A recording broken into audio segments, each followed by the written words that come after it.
I'll take us back to John Gospel. Even though John Gospel screams out Jesus is God in flesh, but I'll bring up a couple of more questions.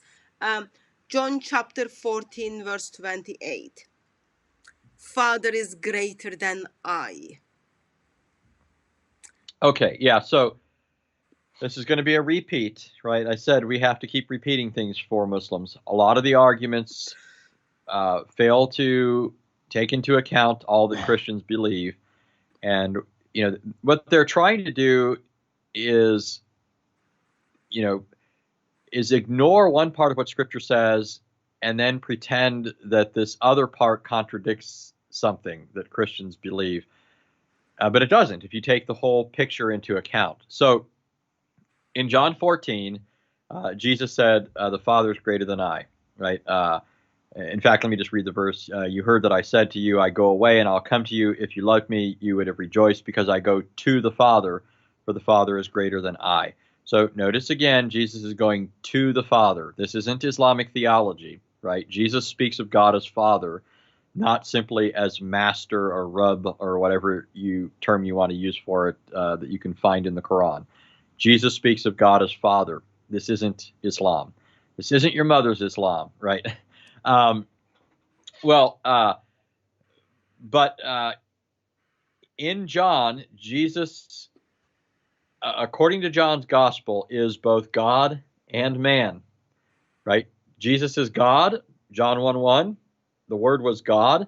Jesus is a human being. Verse 14, the Word became flesh and dwelt among us. Necessarily, by virtue of condescending and entering into the world and becoming flesh, in that sense, the Father is greater than the Son. The Son lowered himself, right? Now, I'm not saying that he gave up his deity. His deity is equal to the Father's, right? We're talking here about his incarnate nature, right? His humanity. In terms of his incarnate status, Jesus is subordinated to the Father. The Father is greater than the Son. The Son always acts in a way that is consistent with the Father for that very reason. So that's the basic answer, but there are several other things that we shouldn't miss from the context. Remember how Jesus begins the context.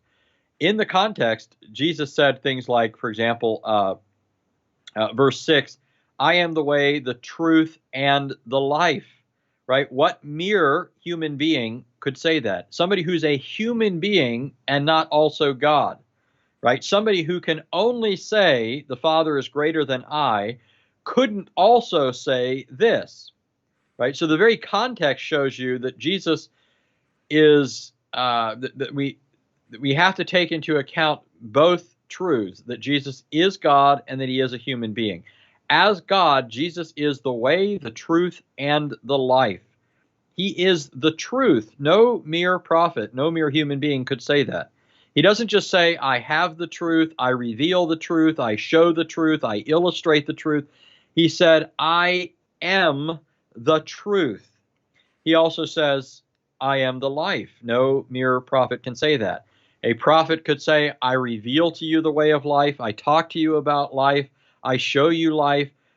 Jesus claims that he is the life. He can also claim in verse 7, the next verse, if you had known me, you would have known my Father also. From now on, you know him and have seen him. So he claims that knowing him and seeing him is equivalent to knowing and seeing the Father. This presupposes that Jesus is the perfect revelation of the Father, okay?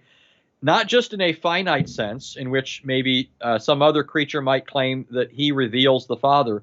No, Jesus is claiming this in an absolute sense. And we know that because at the beginning of John's Gospel, the prologue again, remember how he ends the prologue? After saying in verse 1, the Word was God, and through him all things became, and the Word became flesh, verse 14. In verse 18, he says, no man has seen God at any time, but God, the one and only, who is at the Father's side, he has revealed him. He has made him known. So because Jesus is God, God the only Son, He is the perfect expression of the Father. He perfectly reveals his Father. For that reason, Jesus can say to the disciples, if you had known me, you would have known my Father, and from now on you have known him and you have seen him. So, well, all we have to do whenever a Muslim raises an objection is look at the context, first of all, but also keep in mind our overall theology. Our overall theology teaches that Jesus is both God and man. You cannot disprove that Jesus is God by pointing to verses that prove that Jesus is a man. Okay? We do not deny that Jesus is a man, but we affirm, in addition to that, that he is also God. And so no verse proving the humanity of Jesus is going to disprove the Christian position, but every verse proving that Jesus is God is going to disprove the anti-Trinitarian position, right?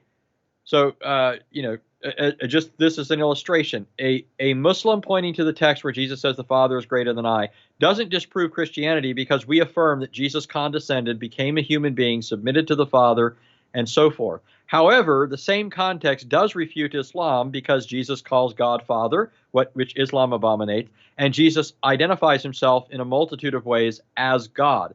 In verse 6, calling himself the truth and the life. In verse 7, telling us that he is the perfect revelation of the Father, all of which is something only somebody who is essentially God can possibly say.